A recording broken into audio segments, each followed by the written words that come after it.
We have central Mesopotamia on the left, what's today Iraq, the Pamirs and Hindu Kush on the right, and the empire naturally sits astride these two things and controls traffic between the two of them. So let's talk about their empire very briefly, and of course we can't go into all the details, and of course we don't even know all the details. One of the things we know is that when the ancient Assyrians are busy terrorizing everyone else in the Middle East, there is activity going on out here on the plateau. They mention tribes that they have allegiances with, they're trading daughters back and forth, they trade hostages every once in a while. And the picture we get is sometime in the early first millennium, the thousands, things are starting to coalesce. And with the collapse of the Assyrians at about 612, learning my buttons here. There we go. About 612, this group seems to have coalesced into now an actual fortified group that come in and unify the region. The person who does this first is Cyrus the Great. He has a lot of things to say about himself, but what he seems to do is bring these tribes under his control. And one of the issues you'll often find if you look at Persian studies is this term Achaemenid, which is what they called themselves. It was a family name. And the cultural term Persian, which we've assigned to them, and they use these interchangeably as well. So there's lots of fighting about what is Persian, what's Achaemenid. We're not going to worry about that too much today, so if I use the words interchangeably, no, they're really the same thing, but they referred to themselves as the Achaemenids. The administration of their empire was a loose one, and what they did is they had local capitals, which already existed. And what they would then do is put in local governors, what they called satraps, who answered to the king. So you can imagine what we really have are lots of little separate governments, all with a king sitting over the top of it. When we look at how this administration was administrated, for lack of a better word, it seems very informal. And one of the things we'll see that seems most important is the idea of gift giving and exchange between the king and the people below him. How real this was, because we'll see this is shown as actual gifts, we don't know, but it gives us an idea about the economy. So the control is local, the economy seems to be local as well. And this is one of the problems we have when we look at the Persian Empire. If we go to, let's say, the site of Gordian, which we'll look at the end of the day, which was occupied by them, it's very hard to find them on the ground, even though we know they were there and we know it was under their control because they're using locals. So small objects we'll see like our treasure are important because they help fill in the gaps and they show how some of these ideas might be moving around. Also, for us, this gift giving will be both a kind of an icon, an idea, but it seems to also maybe reveal how this actually worked. And we'll see that there's even some firsthand accounts of this. At its height, the empire, as you can see, stretches over a long distance. And again, you want to imagine this is not centrally controlled. We're not really sure exactly how all this tied together. And our main sites, which we'll take a look at here, Persepolis, we'll see a map that'll bring in the two other small capitals in the homeland. These are our best sites that we can call truly Achaemenid, but we're not even really sure how they were used. But they show us the iconography that we'll see in our treasure.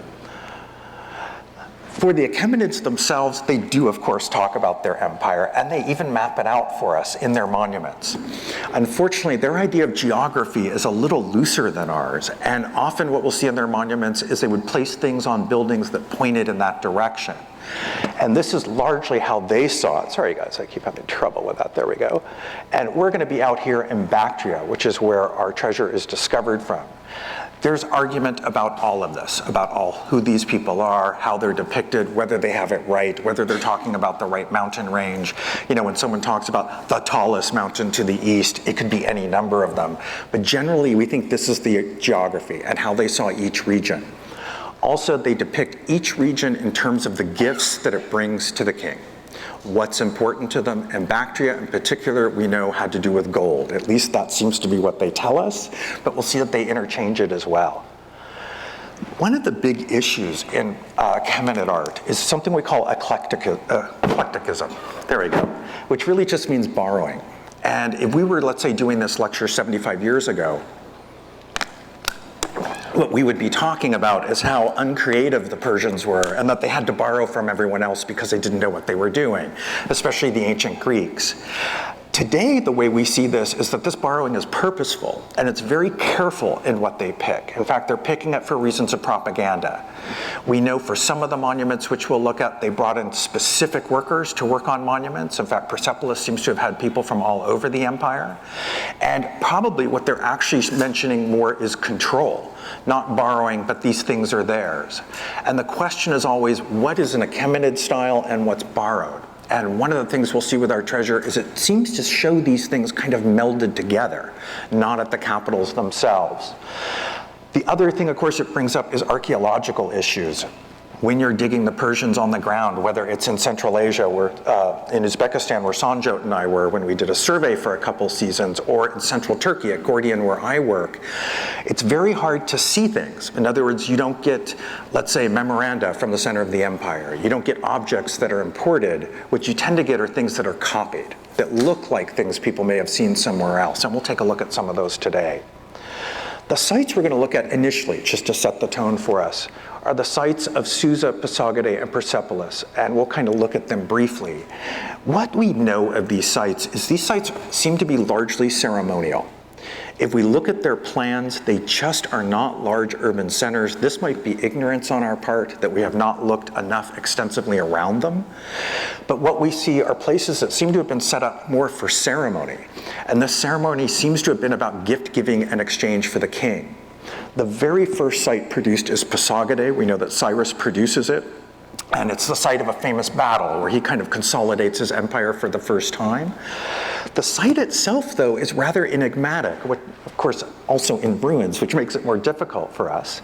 But one of the things we notice right away, and imagine, we've just formed an empire and we don't have any iconography.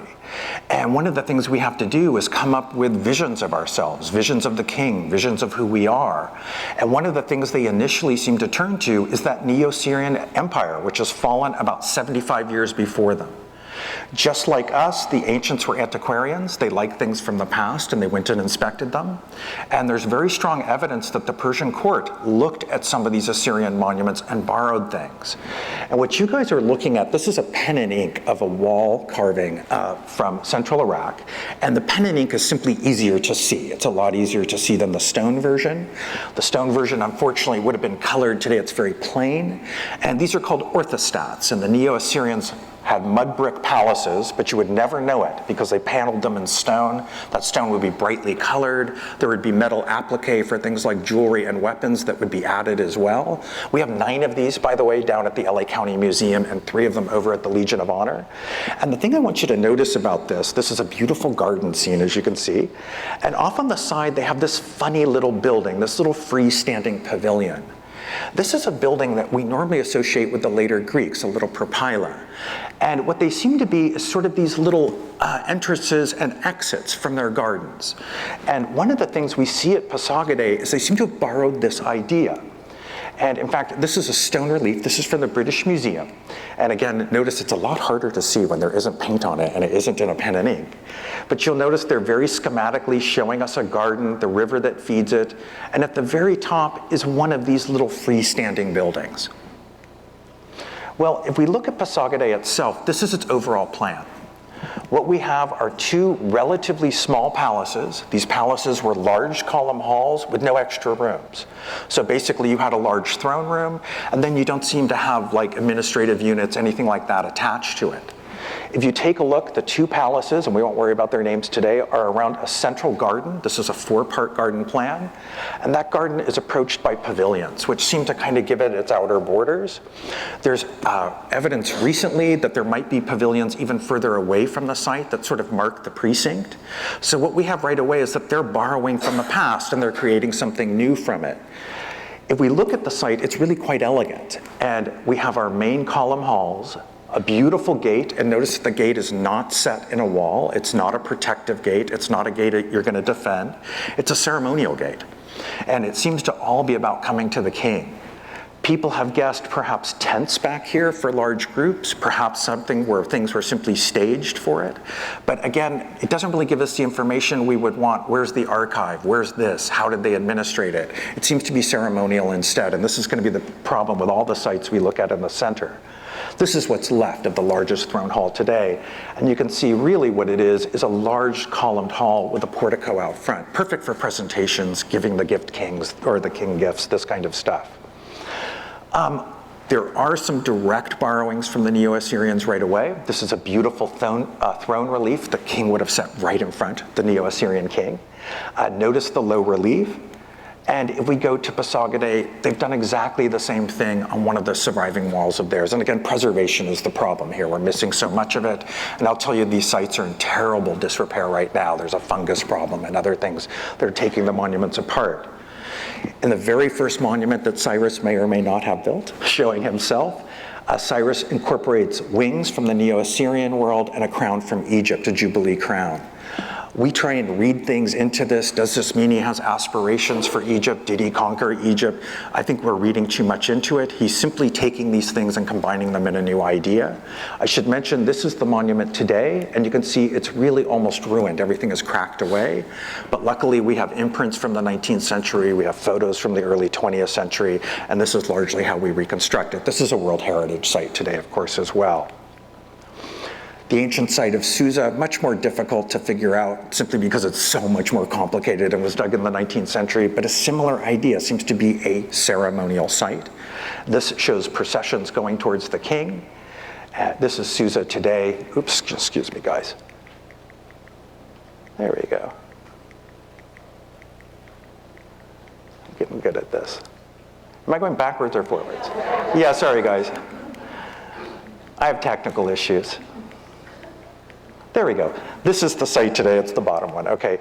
And a very complicated tell, but if we take a look, a rather elaborate plan, and notice the large central columned hall. This seems to be something they established right away as a center for ceremony and for the king himself. Persepolis is the place where we get the most information because it's the site that they worked on the longest, it survives the best, and it's expertly dug in the early 20th century by Eric Schmidt from Chicago, who luckily photographed every single thing that he did. Persepolis, despite being a very complicated plan, is actually, again, a site that is in many ways not very pragmatic and not very functional. There are palaces. These are palaces of Darius and Xerxes. There is a treasury, which we know had quite a stash in it, robbed by Alexander in the 330s. But the main thing are these two huge column halls, all about procession towards the king. And the thing that we find most interesting about it is how these structures were decorated. When up and running, it would have looked something like this. And anybody recognize kind of this structure? It's kind of like our gate at Pasogade. It's a gate that's freestanding. It's not engaged in a wall. It's not a defendable gate. It's a ceremonial gate. And really what it is it's its own building. It's an audience hall to kind of wait in. And the main structure we'll take a look at, the Apadana here, which is a huge throne hall for the king himself. And one of the things I worked on in my material for my dissertation was how each one of these gateways is really kind of a step towards ascending towards the king, both literally up steps, and probably, let's say, if all of us arrived at Persepolis, at each gate, a certain percent of it would be pulled off. We wouldn't be going any further until finally, when we get to the end, maybe the 5 of us that are really important get to meet the king. And these things give kind of a ceremony to that. They give a way for it to happen. Today, a beautiful ruin. This is that gate in reconstruction by Krefter, the Gate of All Lands, the name given by the builder Xerxes. This is what's left of the gate today, and you can see still beautiful stonework. We know from records recovered from Persepolis, there are 2 big caches, that the workers at Persepolis were from all over the empire. Despite the fact that the building program is a coherent one, they used all different kinds of workers. When we look at Pasogade, when we look at Persepolis, and we look at the stonework, we know they imported good stoneworkers from Ionia to do that work for them because they probably didn't have the same techniques themselves. And in fact, what the thing is it's basically a huge statement to this cooperation. The gate itself, what we see many times, and we'll see this in our treasure, are really stand-ins for the king, whether it's a bull, a lion, a griffin. They're everywhere throughout the site to remind you when you go through these portals who's in charge and who you're about to meet. Again, I mentioned this would all be kind of staged, and we're only basing this really on the architecture, but one of the grand places, again, of the 5 of us were lucky enough to get in, is the Apodana, or main throne hall. And what interests us most today about it is its decoration. On virtually every surface outside of these buildings, especially the steps and the lower ramparts, what Persepolis is decorated with is basically depictions of processions coming towards the king. These processions are not only bringing gifts, but they're actually marked out ethnically. Who they are, where they're from, what the gifts are that they're specifically bringing. And the emphasis is always one of cooperation, of hand-holding. Our maps come from these documents, or from these decorations. We basically take them and try and figure out where in the world are they pointing. So again, this is why we run into a little bit of a problem. We don't actually have a map from them. And at the center always is the king himself, where all of these things are being brought, where he kind of sits casually. And the thing to notice, again, probably not the reality of the situation, is the cooperation. Everyone is friends. Everyone is doing this on their own. Imagine the size of the Persian Empire versus the Neo-Assyrian one. I don't think the Persians could maintain such an empire through terror and intimidation. There would be simply no way to send your troops out. They had to have something much more cooperative.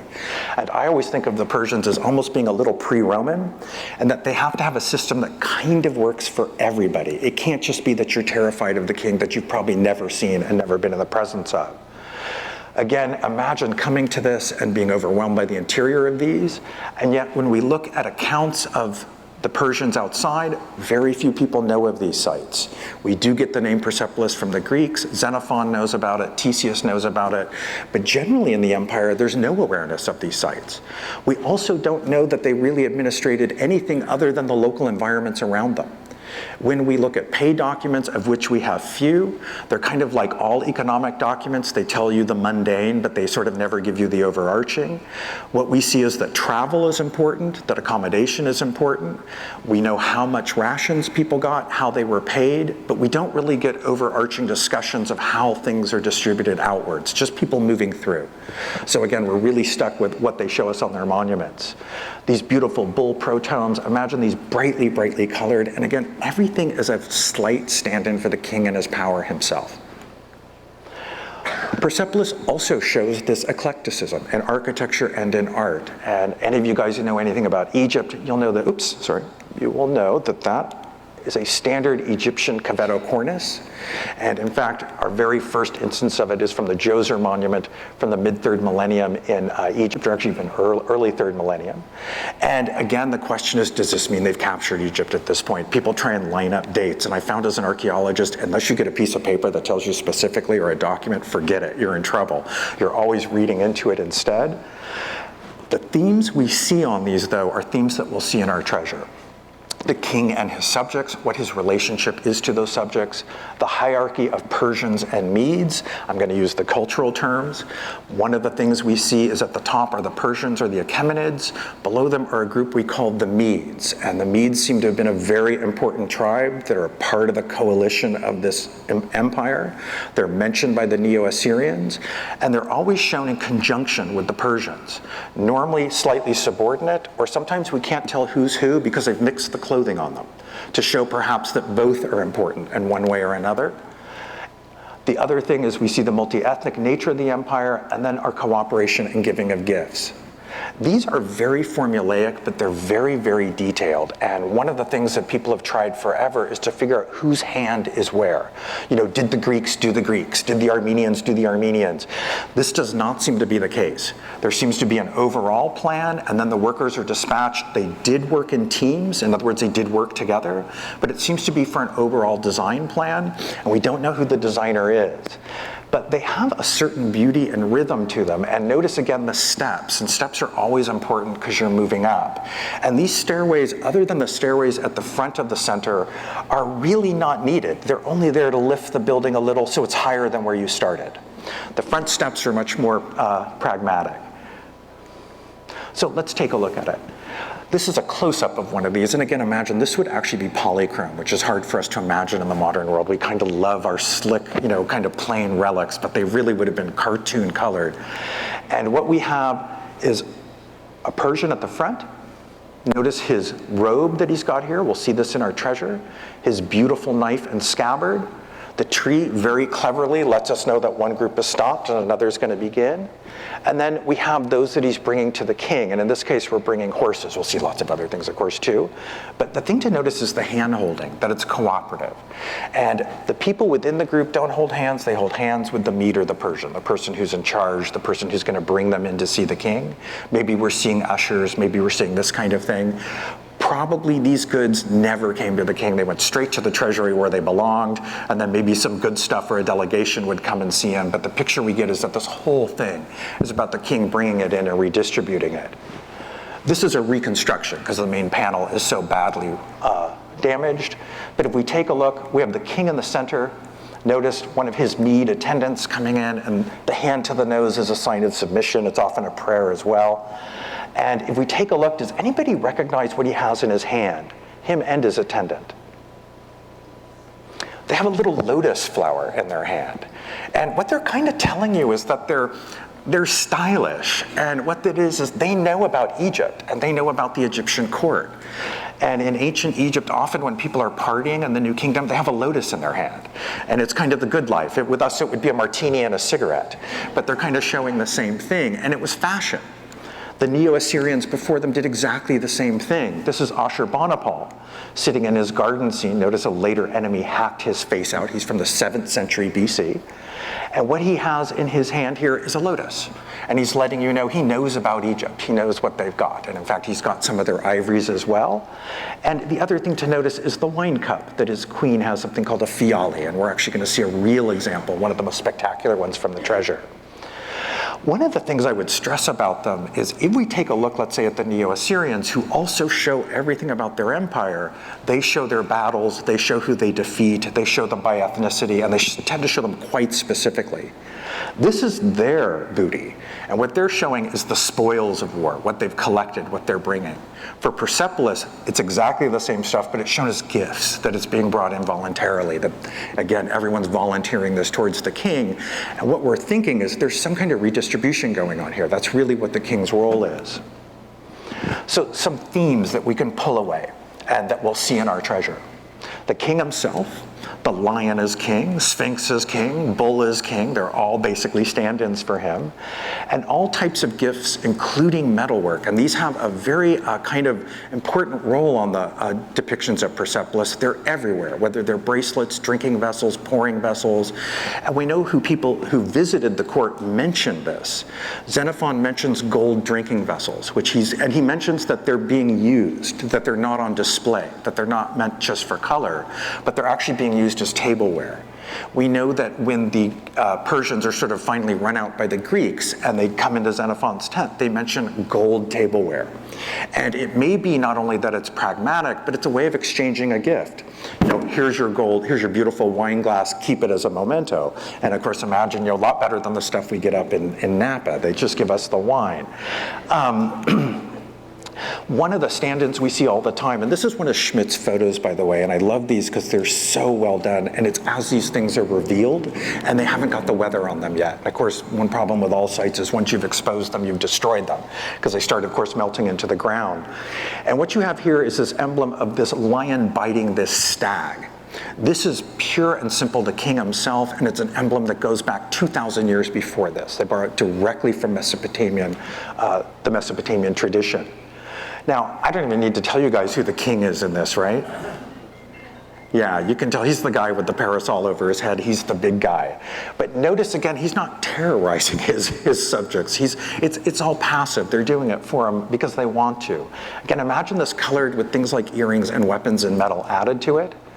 And a favorite emblem is the king slaying a lion as well. We see this mainly in small arts, things like small cylinder seals that would have been used to sign documents and probably used somewhat as signatures, but it's throughout Persepolis, and we're going to see some of this in our treasure as well.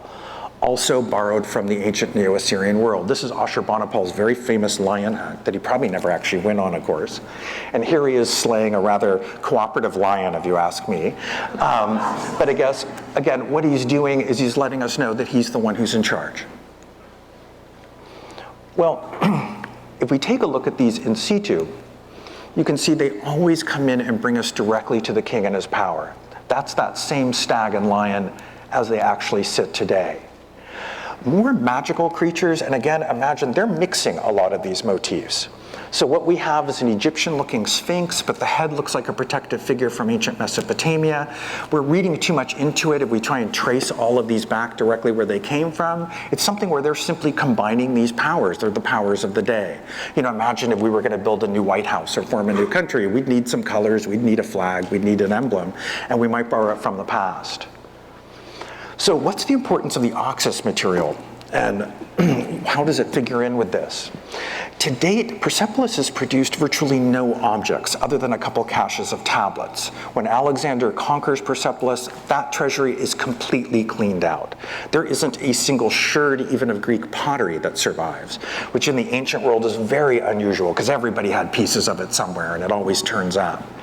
The minor arts, in other words, small objects, fabrics, metals, cylinder seals, are shown constantly in reliefs, and we don't have any examples of them, largely because they're either gone or they're long melted down.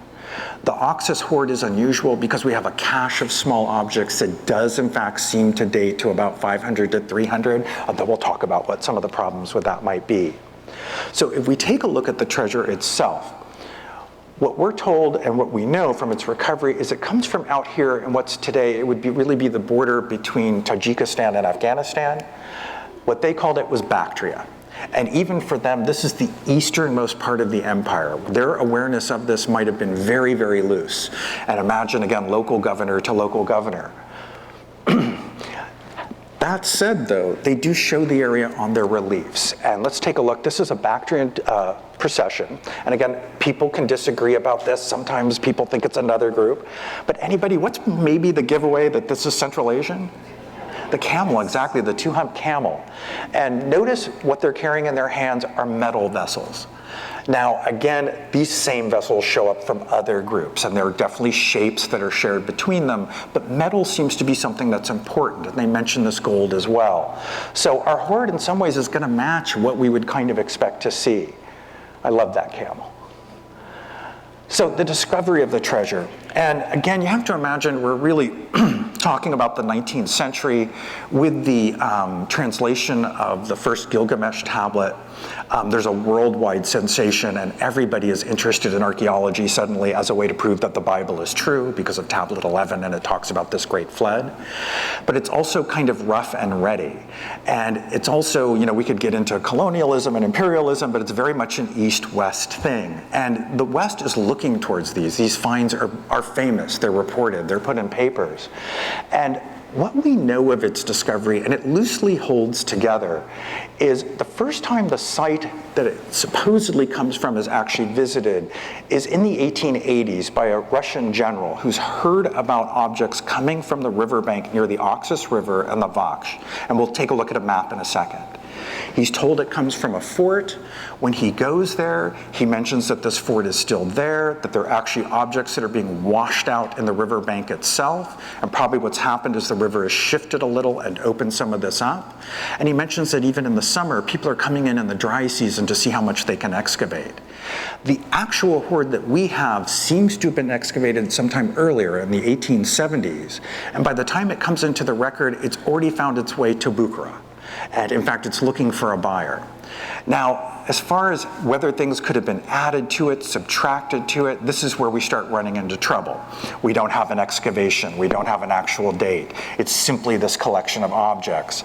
If we could wave a magic wand over it and kind of determine what's real and what isn't, let's say we wave a magic wand over it and all of it's real. Great. We still don't know where it came from. We don't know its context. And this is the problem with the market. Other than just substantiating whether something's real, the real information isn't the gold. It's actually what the context was.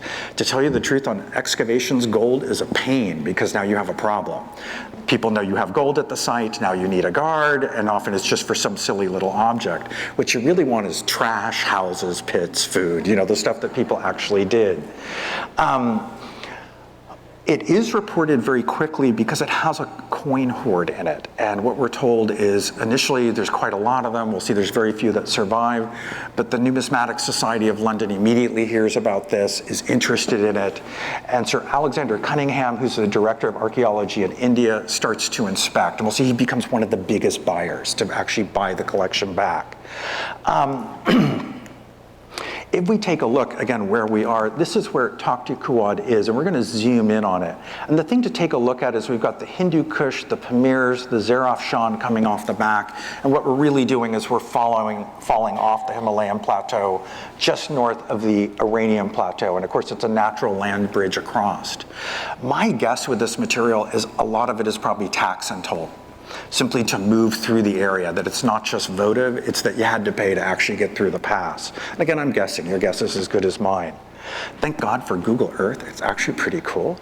And in fact, what we're gonna do, that's where we were, and we're gonna just zoom in. Notice if we go back, if we kind of look at our nice little scooped out shape here, there's our same area. We have the Amudarya, or our Oxus, and we're going to zoom in. So let's come in a little bit. Notice here's the river. Our Vaksh River is coming this way. And we're going to zoom in right there. So again, here's our Oxus. Here's our Vaksh. And see these two little fingers? It's thought that the treasure comes from the tip of this one. Today, that site is not there. It's been washed and eroded. But later sites are, and we can definitely locate them. And because they're in proximity with each other, we kind of know that this seems to be exactly the find spot. Let's zoom in. In fact, this is Tepe Sangin, dug by Soviets later, and we know that it's only a few kilometers away. And in fact, if you go on Google Earth and you go to the tip of that, what you'll find is there's little illicit digs everywhere where people have put in holes, started to take a look, and some of these are quite organized. And of course, what it is it's treasure hunters. When I first started looking at this, I kind of wondered if maybe Google Earth would hide it, but they didn't. So hey, if we want to go try, we could probably find it. Again, what we're looking at is just the tip. And you can see what we have is the Amudarya or Oxus, the Vaksh coming down, and what we have is this natural route. In later times, places like Ai-Khanum and other sites just as rich, just as wealthy after Alexander seem to have had exactly the same purpose, which was to collect these taxes. So how does the treasure actually get recovered? And this is where it gets kind of fun because there's probably a little hyperbole in here. They're probably beefing it up just a little. But the basics seem to be correct.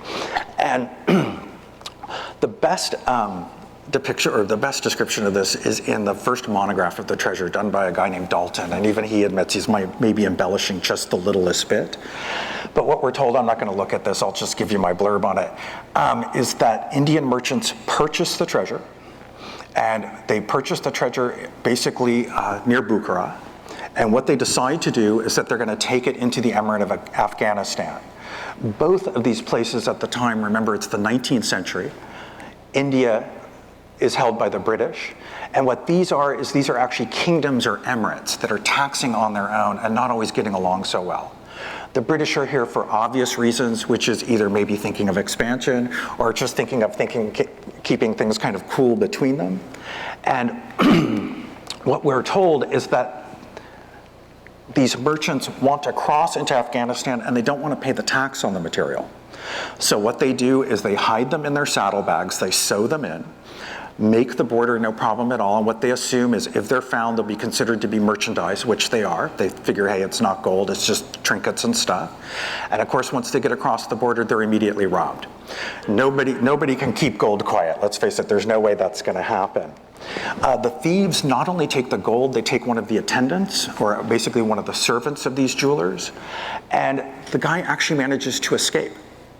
What he does is he goes to an outpost outside of Kabul and meets up with Sir Captain Francis Burton. And Captain Francis Burton's title is political officer. And what he is, of course, is he's basically there to see about British interests, to make sure that they're going well. And what I find interesting is that they immediately go to him. They know he's kind of the law. His story, and again, this may be embellished, is that he's brought to the site where the thieves, the kidnapped jewelers, and this guy attendant had been, and that the thieves have already broken into a fight.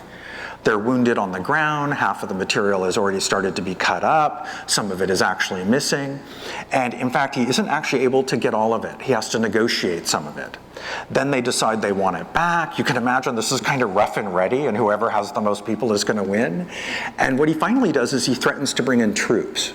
So what we're told is about 3/4 of the treasure is given to these merchants, that they're returned to them. The quarter that's missing had probably already been sold, cut, melted. Nobody knows what happened to it. And again, we don't even know really what the extent of it was when they found it, how much of it they may have already gotten rid of. The great thing is that he gives it back to them. He does buy a single piece from them. And then Cunningham and actually a guy named Sir Augustus Wollaston Franks, who works at the British Museum, decide that the collection should be bought. And over about the next decade, spend time with dealers in India, Cunningham actually in person a couple of times, buying the treasure back. Now, they're buying it back privately. Remember, again, it's the 19th century. There's no UNESCO rules, none of this stuff. They're buying it for their own collections. And eventually, the two of them have got most of it, and Franks eventually buys Cunningham out.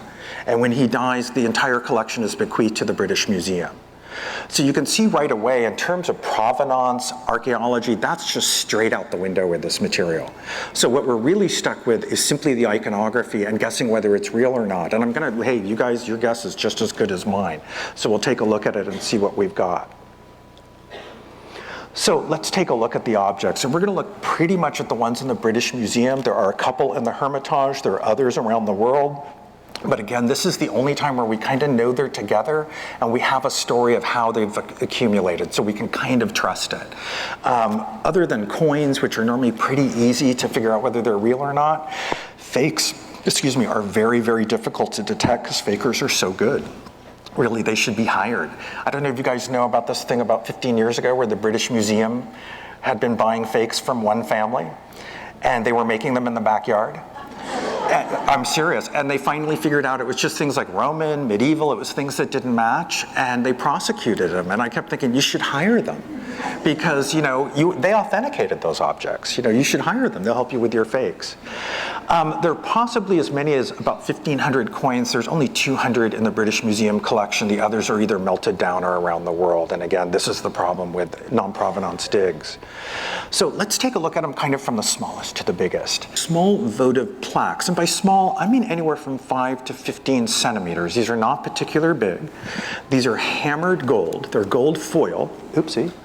Let's go back. There we go. These are gold foil. They're not like gold leaf. They have weight to them. And they've been incised. And some of them are chased, they're repoussé, and some of them are literally just scratched. And if we take a look at the themes, some of the themes are things that we seem to have seen at Persepolis. We see Median and Persian dress, and we'll see a thing called a barsum, and we'll take a look at a few of these and then look at them in detail. These things, to me, seem almost like of a standard weight, and I don't know about you guys, but it looks to me like this has a lot more to do with the gold than it does the object. And again, I'm just guessing here. In terms of the decoration, they go everywhere from sophisticated to literally etched out, like the person almost did it themselves. Some people have thought that these are offerings, and because there were so many figures, and let's see if we can we'll look at our little guy there in a second. The idea was, well, maybe it's an offering for the king, or maybe it's a specific type of person. But it turns out, in addition to these figures, there are a couple of women that are shown, interestingly with lotuses in their hands. Maybe they're living the good life. A couple of animals are shown. So possibly it's an offering for the animal, possibly an offering for someone else.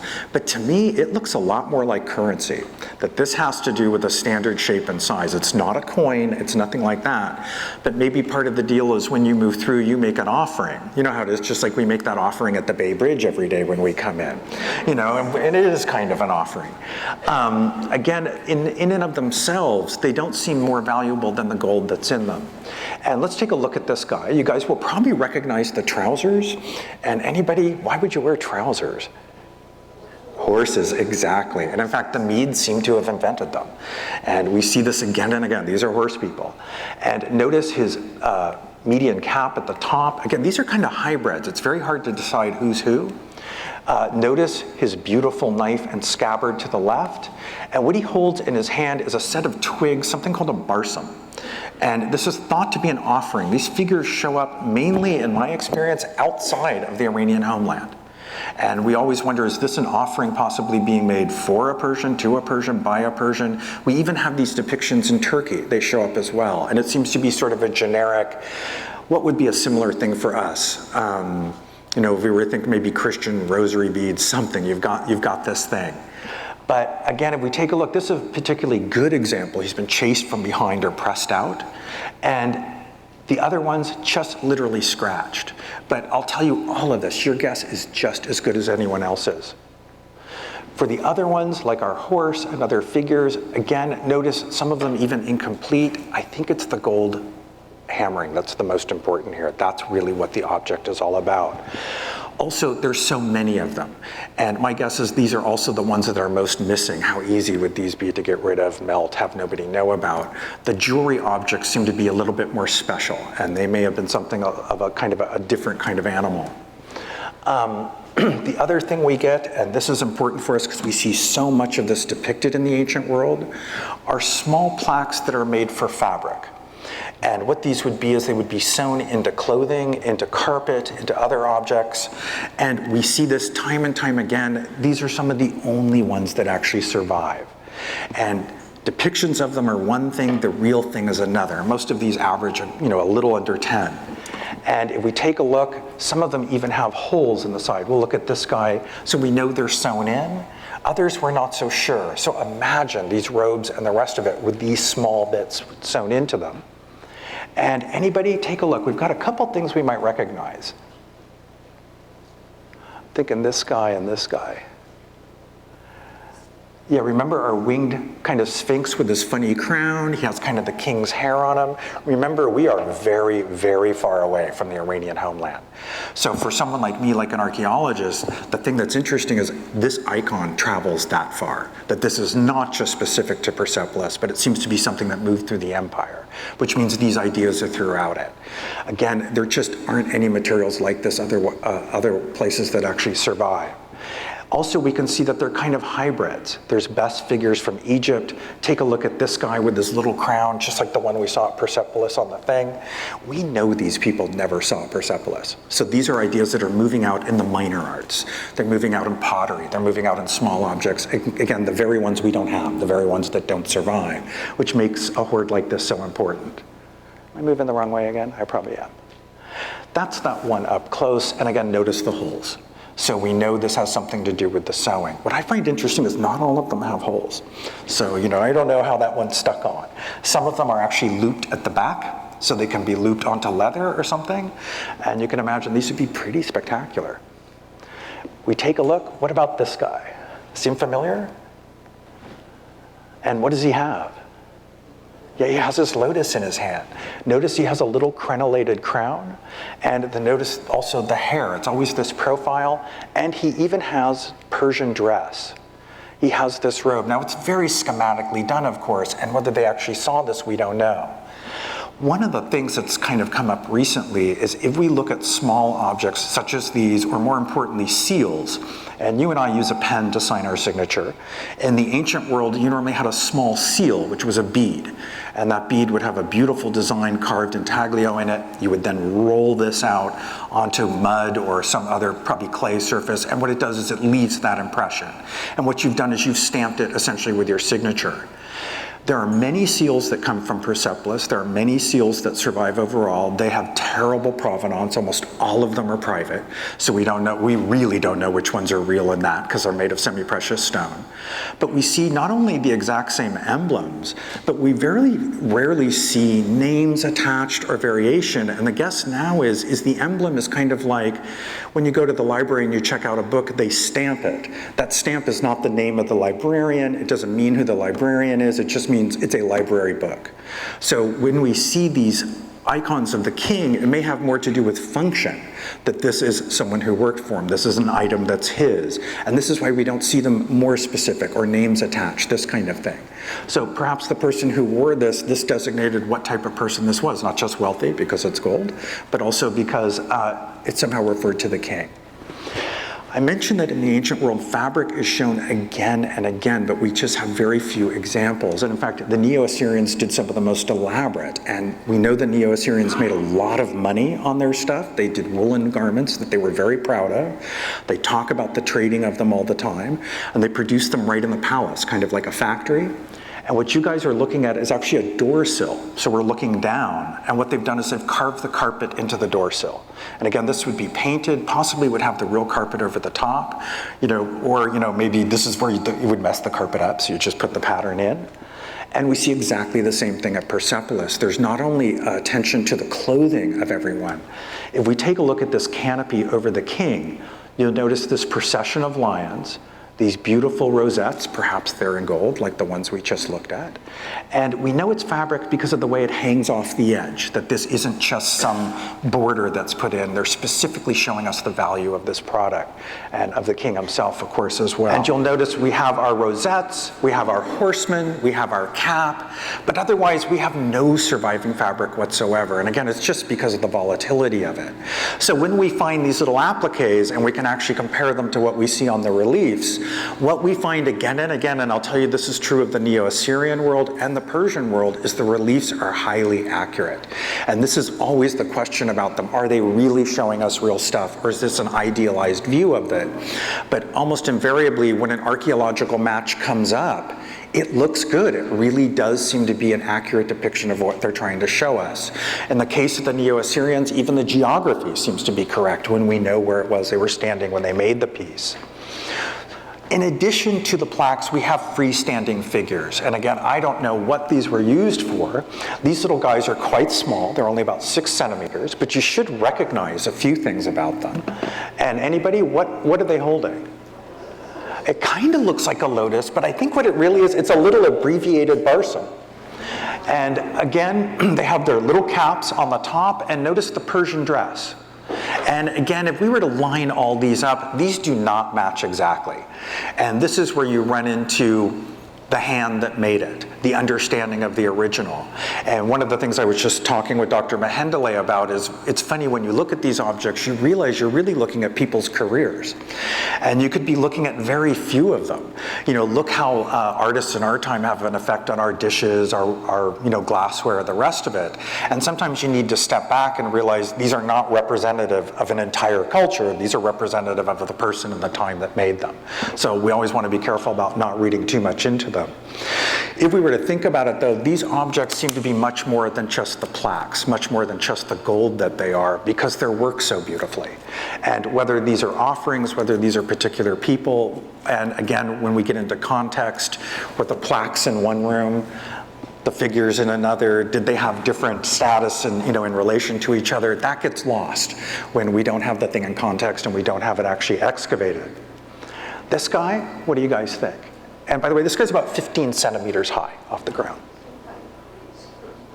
Yeah, notice again, maybe a little abbreviated version of our barsum, maybe a lotus. He has this cap, and this is very much a stylized Persian robe, and this is silver chased with gold. In almost all of these objects, the techniques that are used in them are lost wax. And lost wax is very ancient. Our first examples come from about the mid-3rd millennium BCE. I can guarantee you virtually anyone in the room who has jewelry on, it was probably made with the lost wax process. And the way this is done is an original is made in wax, the thing you actually want in the end, whether it's a finger ring or an object. This is placed in plaster of Paris. It's put into a kiln and the wax is burned out. And if things go well, what there should be is a reverse pattern of the wax that's burned, then you pour in the metal.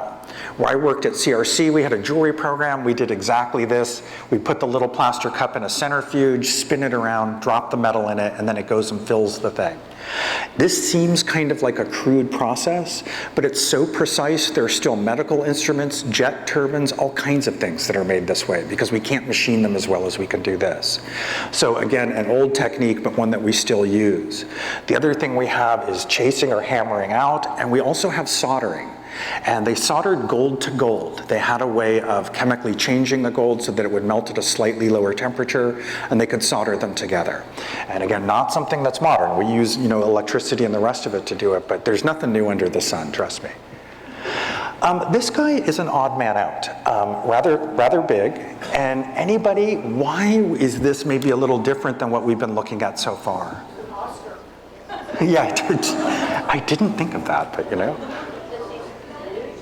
His nudity. And this is something we do not see in the ancient Near East really at all. This is something we see in the Greek world.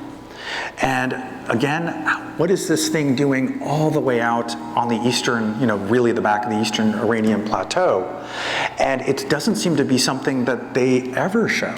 So who knows what the story is with this? Again, if we try and extrapolate too much, oh, there's Greek influence, it's moving through here.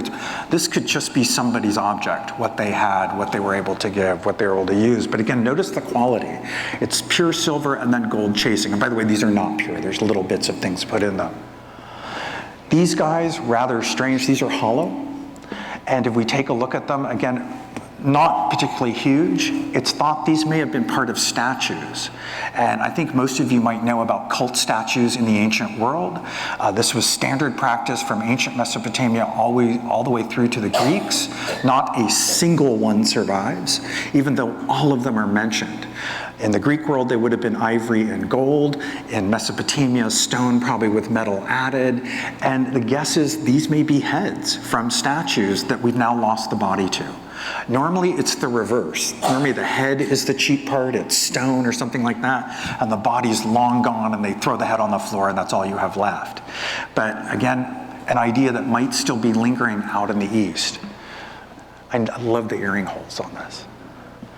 Well, one of the most spectacular discoveries in this hoard is actual metal vessels. And I mentioned at Persepolis, these are shown endlessly. And we can't exactly trace them to specific groups. The other thing is we know from some of these shapes, these are what we call Persian or Iranian shapes. They seem to be their own. And while we know that the court may have had these in gold, there are many ceramic copies of them. So when I dig in places like Central Asia or in central Turkey, you will often find a locally manufactured approximation of this shape. And probably what they're doing is they're either seeing the good stuff or the ideas importing with them. And what we know too is these potteries are made locally. They do not seem to be imported. It's the shape that gets imported. It's the idea of it instead. The other thing to notice is that these are practical. These are usable. These are not decorative. You can put stuff in it, you can pour it, you can drink it. So unlike sometimes when we see gold objects that are really just made for their value, Xenophon mentions the use of these, Ctesias does, and the thing that they keep mentioning about the court is that it's everyday use. That's what they can't get over. That these aren't just special objects, they just have them. We know at places like Pasagade, one of the things that ceremonial capital seems to have been about was basically a seasonal meal with the king. And there's a strong suggestion that you took the tableware home with you, and that this was part of the gift giving, that the king lays this spectacular table for you, and you get to take the bread plate home or whatever it is. And again, if we think about it, it's a way of moving money around. Coins are minted in the late 6th century. There are Achaemenid coins, but they're generally used to pay foreigners who use coinage. And they're normally very specific to campaigns or places. In the outer empire, possibly out onto the plateau, objects like this may have done exactly the same thing. And if we think about it, imagine the connection of a gift versus money. If I hand you $20, that's impersonal. If I bring you a gift that I bought in Venice, that's a personal connection between the two of us. It's actually something that you can then point to, even though when you have to melt it down to pay your rent or that kind of thing.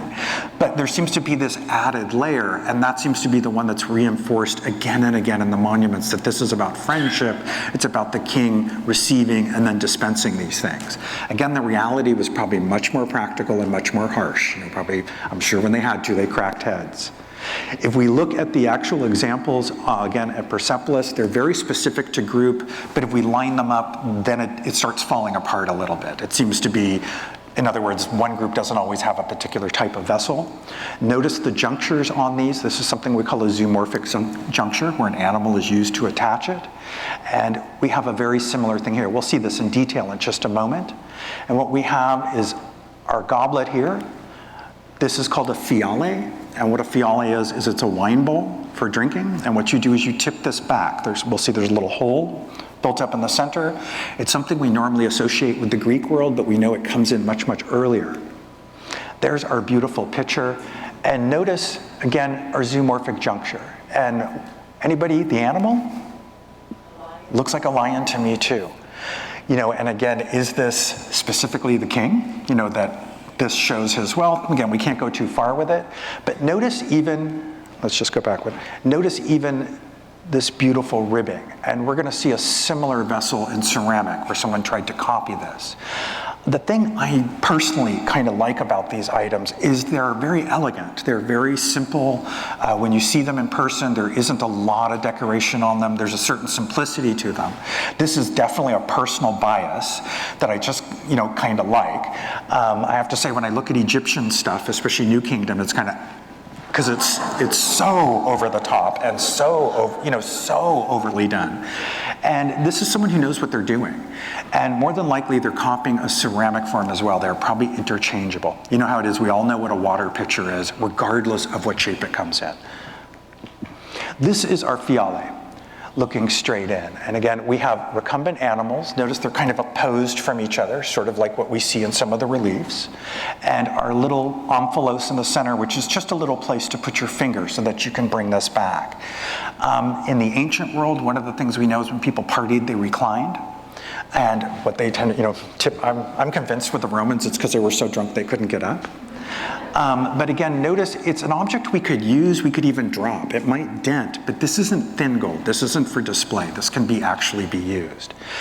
This object is distinctly different than the ones we saw before, the plaques, the smaller objects. So again, the question with it out of context was this something that was important to the site? Was this something different from the rest of the hoard? Was this something that had a different value to it? Here we have similar sort of vessels at Persepolis. And in fact, our very first depiction of a fiale comes not from the Greek world or the Achaemenid world, it comes from the Neo-Assyrian world. And you guys will remember our friend Ashurbanipal and his really trendy lotus that he has in his hand. Here's his wife with a fiale probably of either bronze, silver, or gold in her hand. My guess is bronze. It would have been valuable at the time. And what I love is she has a wine bowl in one hand. And notice Ashurbanipal is telling us all about that wine because he's showing us the grapes above. And what he's boasting about is he's imported them. And he's brought them to his garden. He's planted them and he has wine. He would boast that the king had wine. The Greeks would later boast that everyone had wine, that everyone could drink it. What I love too is she actually has, in addition, well, let's go back to her. She has her little beer cup in her hand, so she's double-fisted drinking. She's got her fiale and she has her beer cup. Well, again, more spectacular objects, which seem to be a little more worked. One of the objects that unfortunately suffers the most when stolen is a beautiful gold scabbard, or essentially blade shield. It's a blade scabbard made of gold. This was immediately cut up by the thieves when they take off with it. And in fact, if we take a look at it today, you can still see the join marks and the cuts. It's since been reconstructed. In order to look at the decoration on it, it's actually much easier to look at a pen and ink because we don't have the object to look at ourselves. And when the very famous John Boardman of the British Museum took a look at this, what he decided was that this object was one of the earliest in the collection. And he based this on, and notice the importance of blades. We see them everywhere. You'll remember we saw them with our attendants. We saw them with everyone else. One of the things he notices even our little plaque guy shows us his beautiful scabbard.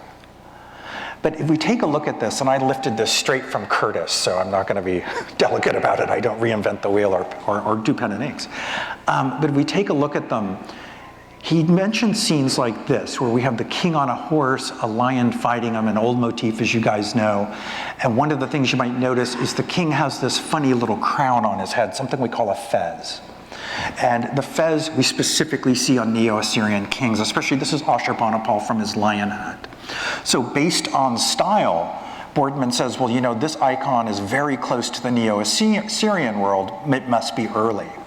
Again, that's a very good guess, but out of context, we have absolutely no way to know. Perhaps it's just a style that lingered. Maybe the object is unique.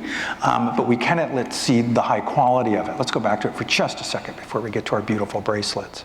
We can only imagine what the blade was like, whether it was functional or not. My guess is it probably was. We also know, because of the thinness of the gold, that it was probably set on leather. In other words, this was not something you just put into a metal container. It probably had cloth or leather that it was sewn to. So in other words, it was functional. It seems to have been something that was actually used. I'm guessing the troops didn't get gold scabbards, but you never know.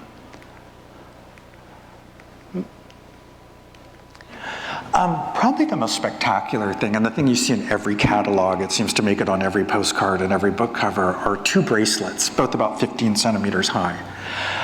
These are masterworks in technique.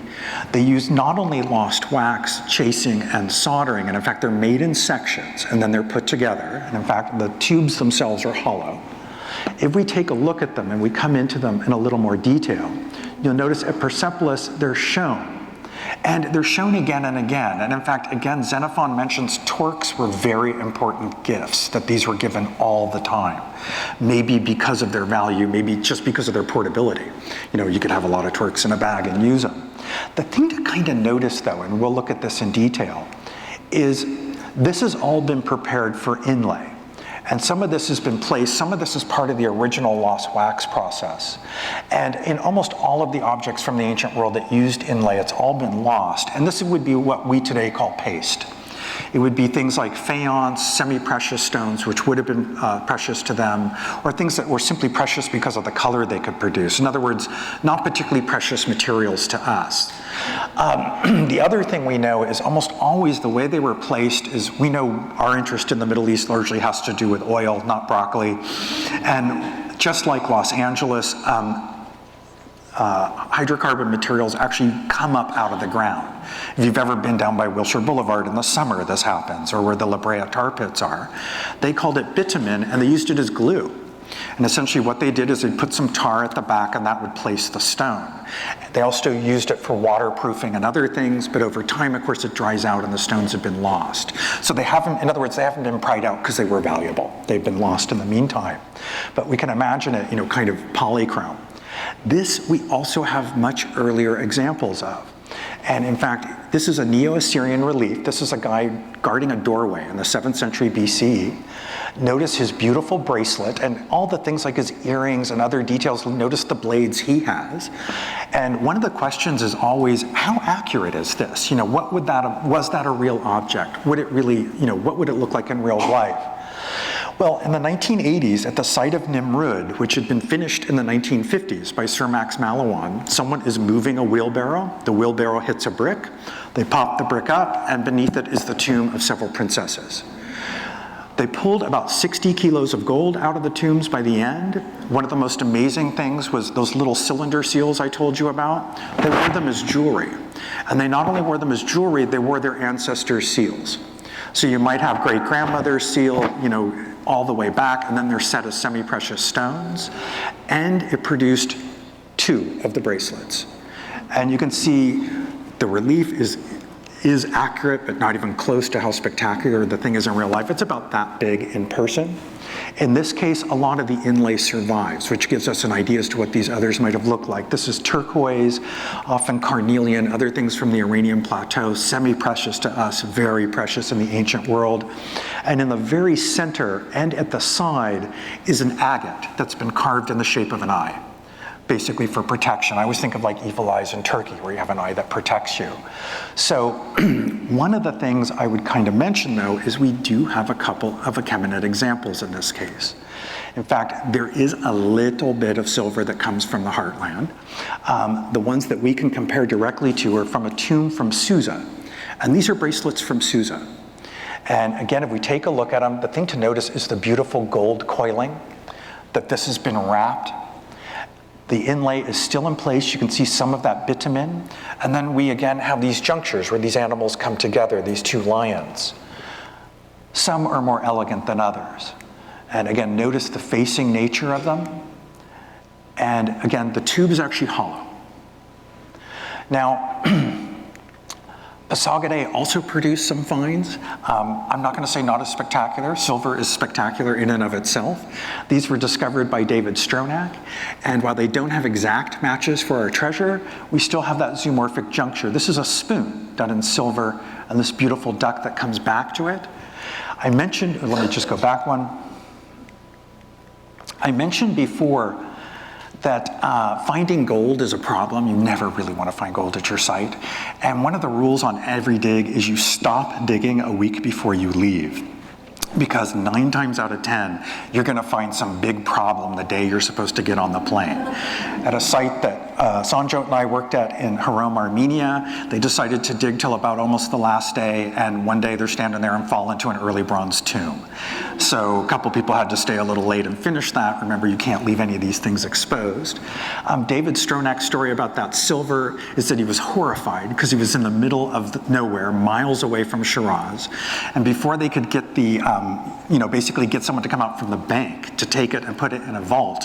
He had to kind of guard this stuff with his life. And I guess a friend came to see him, and her description of him is as she came up to the tent, this kind of tent comes back and this face comes out to see who's there, what's going on. But in other words, it's always kind of spooky when you find this. If we look at this though, and this is just your opinion, if we look at this bracelet, and then let's take a look at our examples from Susa. Any differences? Just passing, this isn't like a test or anything like that. The thing I notice, and again, it's just a personal aesthetic, these are elegant. They're very simple. There isn't much to them. They're simple objects. If we go, am I going the wrong way again? No, I think I'm going the right way again. If we look at this, I don't know, a little garish maybe. Not that they couldn't have poor taste in the ancient world, it's certainly possible, but you can see where you fall into these value judgments. This looks a lot more appealing to a 19th century procurer to me than it does maybe to someone from the ancient world. The other thing is the animals are not always exactly placed the right way, they're normally turned the other way, but you can see where you run into trouble. Short of some magic wand, you're based on style. And if I look at the style from the Heartland, the one thing I can say is, they're very different. This is a very different kind of thing. And this is where you run into trouble trying to authenticate things. Often when things look too good to be true, it's because it's too good to be true. It's familiar for a reason. You recognize it because it looks like something from your own time. And I'm not saying those aren't real. I'm just saying that this is one of the issues we kind of run into. Well, one of the things that also makes all of the covers is this beautiful cart, of which there are 2, and there are probably several more. This is a good 18, 19 centimeters. And if we take a look at it, this is soldered, it's done in sections, it's chased and then hammered together. And it also looks like separate pieces. It's very hard to see kind of a whole with this. The horses look like they might have been able to stand alone. We have 2 riders here. Notice the guy with the reins. And then we have maybe the king or the weapon guy. This is typical of a 2-wheel chariot. We see this all the way from the 2nd millennium forward. These chariots, the Egyptians show them to us. We know they were at Troy. You have a driver, and then you have the spearman. In this case, you have the driver and you have the king. Oddly enough, it has these strange things. There's a picture of the Egyptian god Bes on the front. And while it's kind of not exactly Persian robe, notice they have beautiful coiled torques not on their arms but around their necks. And again, maybe showing us a similar idea. What's interesting is the king is shown on chariots, both in Persepolis, but mainly in minor arts, mainly in seals and things like this. It's a favorite motif that they show. And the question again is this simply a matter of status in relation to the king? Not that we're showing the king in a chariot, but I've got that king and chariot seal, so you know what that says about me. That's my position. I also love there's some practicality to it. The wheels are studded. And it isn't just to stud them to put gold on them. It gives them more traction. It's really a much more practical way of doing things. One of the things that comes up because of the battles with the Persians and the Greeks, and that the Greeks record all of this, is we get a lot of details about their weapons. The problem we have is almost all of the accounts of Alexander are after his lifetime. So the question is always, well, is the writer writing about a weapon from their own time and simply projecting it to the past? Or is the writer really giving us real information? And we'll see today from Gordian, we might actually have a hint about some of that. There are actually other carts, and these seem to have been also disassembled very quickly when they were stolen, probably because of the separate pieces. If we take a look, there's one cart, it's quite small, about this big. If we take a look at this guy, we would know right away that's a horse rider. He has his trousers on, he's got his stuff, we've lost the horse, can we imagine what it would have been? And this seems to have been part of yet another cart up above. So again, here we are, almost 1,000 kilometers away, and we're seeing exactly the same motifs. And yet we know there's really no direct communication going on. This seems to be the ideas filtering out, or maybe these motifs are part of the economy, that they mean certain things. This is a small cylinder seal, and you remember I mentioned they're only about this big. They're small beads. There's a hole through the middle, and you would normally wear them. You'd wear them as jewelry, you would then roll them out. This shows how detailed this is. This real object is that high and about that wide. Some of those lines are thinner than a human hair, and for the longest time, nobody could figure out how this was done. Did they etch them? How did they do it? Then an amateur figured it out, and he was a dentist. And he said, this looks just like what you can do with a high-speed drill with enamel. So the guess is, indeed, it's a high-speed drill, and I'm guessing it's 10-year-olds doing the cutting, because they're the only ones whose eyes would have been good enough. But, again, anybody's idea is good. Everyone else couldn't figure it out. Knew right away what it was. In this case, we actually have information, but notice we've got all our motifs combined. We've got our driver here with his reins. We've got our king. Notice we definitely know it's the king. We have a lion, and notice he's already got the lion, and this one too, kind of reminiscent of Ashurbanipal's lion hunt. And above him is the god Ahura Mazda, loosely linked with the Zoroastrians, of course, condoning all of this for the king. And the other thing to notice is the date palms on either side, which is a motif that he borrows from Mesopotamia. And these date palms show up a lot. They're very important for the economy. It's a very strange palm that can live in brackish water. It can live in salt or marine water. And they live at the headwaters of the Gulf. And this palm produces very sweet dates. You can make wine, there's calories in it, the rest of it. But the palm's kind of an odd one. It doesn't fertilize itself. It must be fertilized artificially.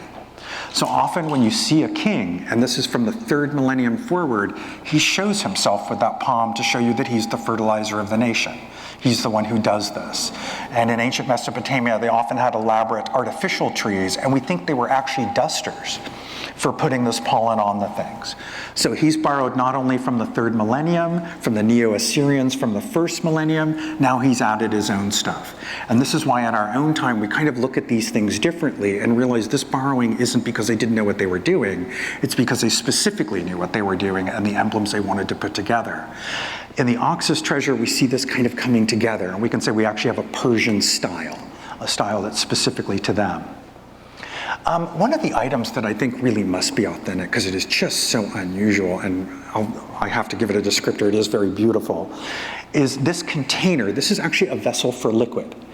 We don't know what it held. I don't know that anyone has put liquid in it to see how viscous it could be, whether it could be oil, wine. If we take a look at it, this guy's about 30 centimeters, and it's in the shape of a carp. There's a hole at the top, and you can see that this probably could easily take a stopper or a cork.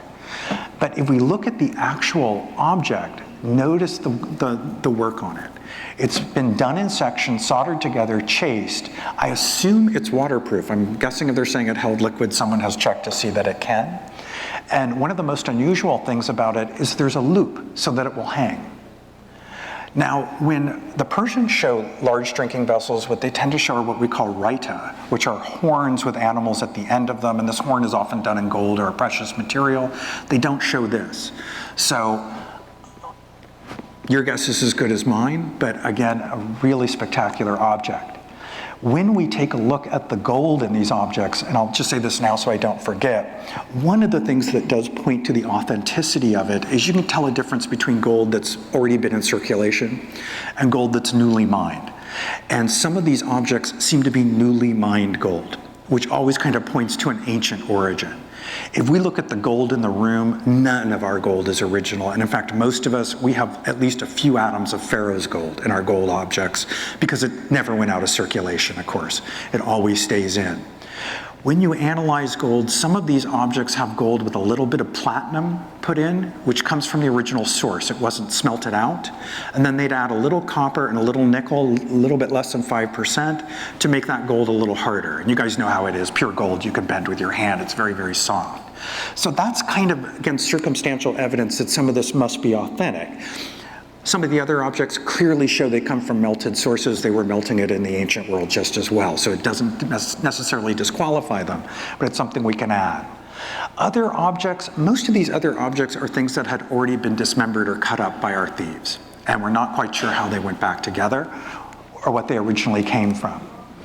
Others a little bit more specific, and this one is kind of interesting. You'll remember I mentioned these plaques that have loops at the back so that you can apply them. And what you're looking at is a schematic, and again, it's because this is fragmentary, of an archer at Persepolis. And notice his beautiful scabbard, very much like what we just saw. And what he has is his quiver case. This is for his arrows at the back. And at the very top is this symbol. And what it is it's this. They're matches to each other. This would have been sewn back onto the leather. And this kind of one-to-one is very, this clearly they know that what's going on at Persepolis. This looks like a specific object from it. So again, how did this relate to the other ones? Was this someplace special? Why is this there at all? Considering we never hear about the Persians sending their troops that far back. And again, this is what happens when you don't have everything from the past.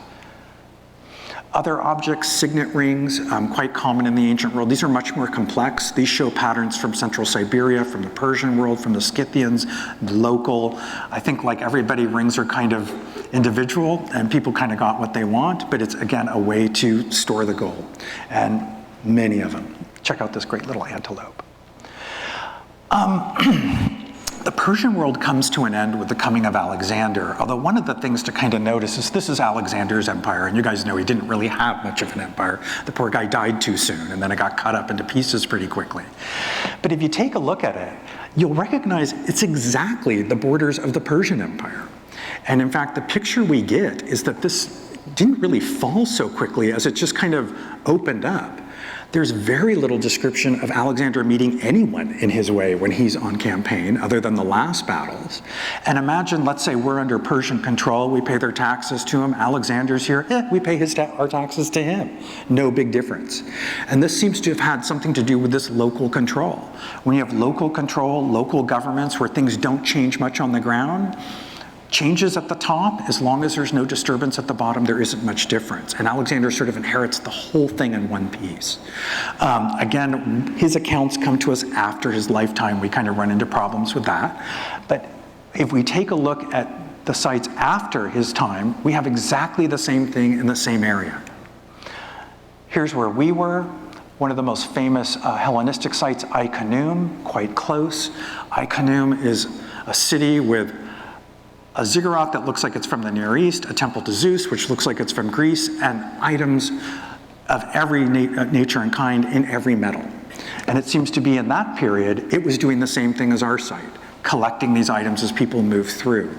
So again, this pattern is one that goes all the way from the third millennium, probably even to the present. So what are some of the issues that come up with the treasure? The biggest issue, of course, is that it doesn't have provenance, and we can grace it because it's the 19th century. Provenance wasn't even discussed, and everything belonged to Britain anyway, so why did it matter? As an archaeologist, this is so problematic because without provenance, it's essentially a worthless object, because the real information is where, how, why was it deposited? How did it get to where it is? Often a much more complicated question than you would think. And really, it's the effect of anthropology, where that's the first question. How did this happen? Not what is it or why is it, but how did it happen? That gets completely removed with these. The other thing is that fakers are so very good, and there's so many experts that have been caught on this. There isn't an eye that's good enough to miss it. There was that very famous incident down at the Getty where they had that Koros that I think they'd paid quite a bit of money for, and grad student comes in, takes a look at it, modern tools.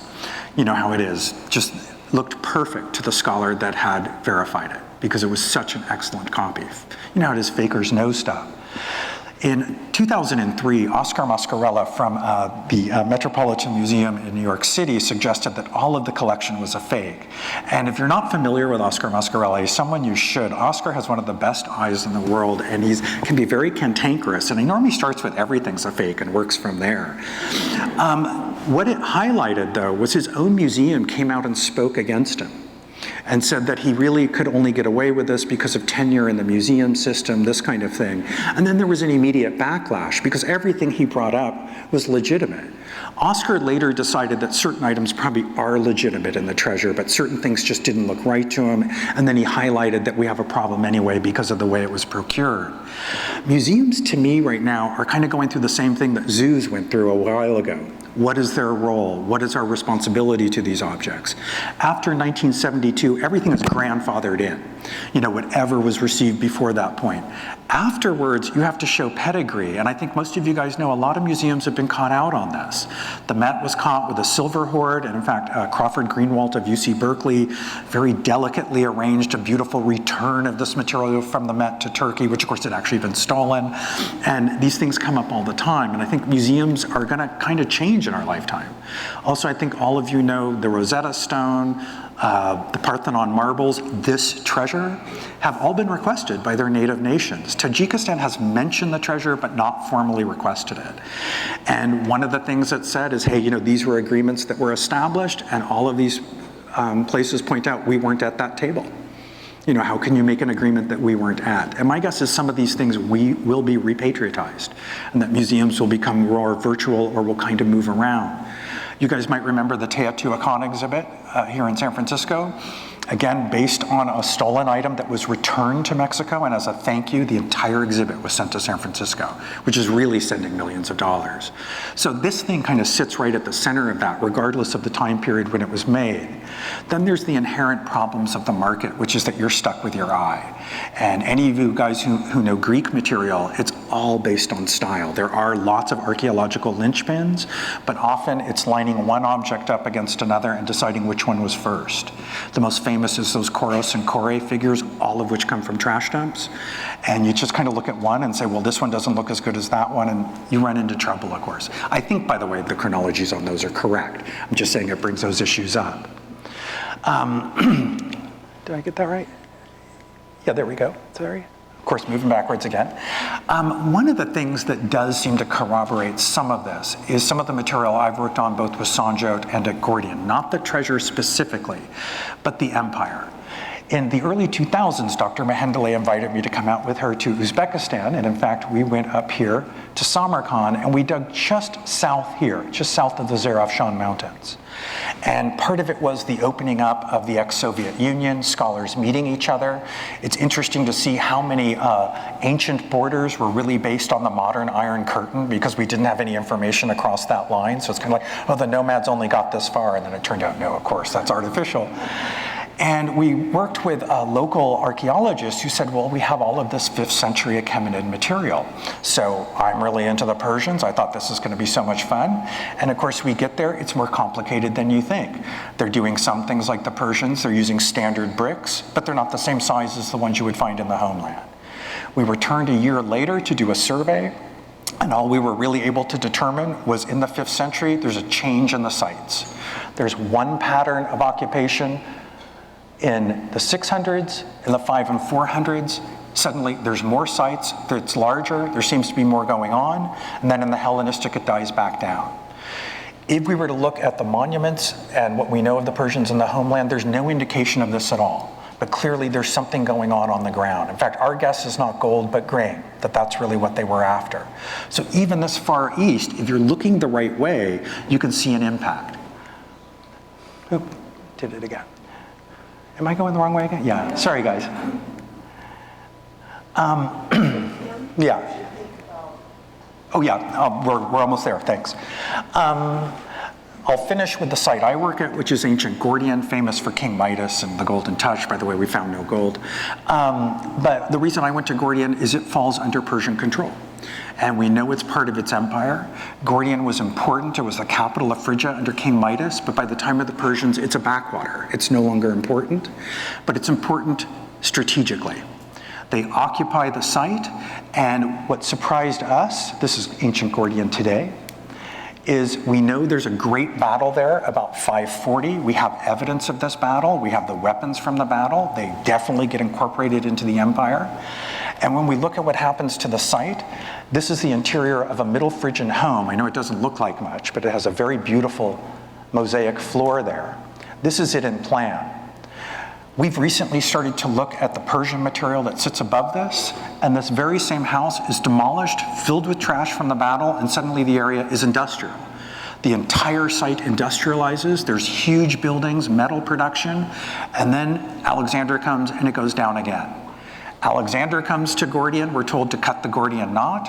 I hate to tell you, we have not found a knot. But one of the things we do know is that Alexander was very good at propaganda. The myth was quite old that Gordius, the king or the father of Midas, had tied together an elaborate knot at the temple of Zeus and prophesied anyone who can untie this will go on to rule all of Asia. Alexander winters there in about 322. Probably has a knot made, comes out, cuts it in half, and goes on to conquer all of Asia. What's important is he knew that message would get spread around, that people would hear that. And again, he knew that the site was still in people's minds. I should mention the BBC came out doing their Search for Alexander series and decided to restage the cutting of the knot. And we're told it was raining, so they got the one fire truck from the town to have it rain. And it's great, it's this shot of the cutting and everything. But if you pull out a little, the whole village is there going, what are they doing? They're out of their mind. At Gordian, if we take a look, this is ceramic, but if we take a look at our thing on the left, look familiar at all? It's a little bit like that golden ewer we saw. It's a little bit like that shape. This is locally made from local ceramic, and they've burnished it with a pebble to give it a high shine. It's almost like glass when you see it in person. So whether they're seeing gold originals or ceramic originals, they're copying the court. And we even have a little archer over here, also put on ceramic. As near as we know, there was no court at Gordian, maybe a garrison, probably only important strategically, but even there are these hints of it. The thing I would, these also, if we take a look at them, you might just be able to see, this is a pair of earrings we found on a body. And notice the beautiful lions and coiled gold, and in fact, still near the head. The last thing I'll say, and this is just kind of a warning to all archaeologists, I worked at Gordian from the mid-90s to the mid-2000s to do achemited material, and we complained the whole time that they weren't there. That just, where are they, where are they, where are they, where are they? 20 years later, we're writing it up, they were there the whole time, we were going through it and just didn't know it. And now we didn't destroy it or anything, but now we realize they were doing all kinds of things, but we had a preconceived idea of what we were gonna find. One of the things we found, and we found two of these, are things that are metalwork and kind of, again, are circumstantial evidence that our authors give us some truth. In the last battle between Alexander and Darius, this is Darius III, I think, at this point, one of the things we're told by classical authors later is that the Persians have what they think is an effeminate weapon, and the weapon is something called a calthrop. It looks like a child's jack. We still use them today. It's made of metal, and what you do is you throw it out ahead of horses or people, and it impales their foot. We use it today for tires to do exactly the same thing. One of the big discussions is these authors are writing in the 2nd and 1st centuries after this, at which point we know the calthrop exists.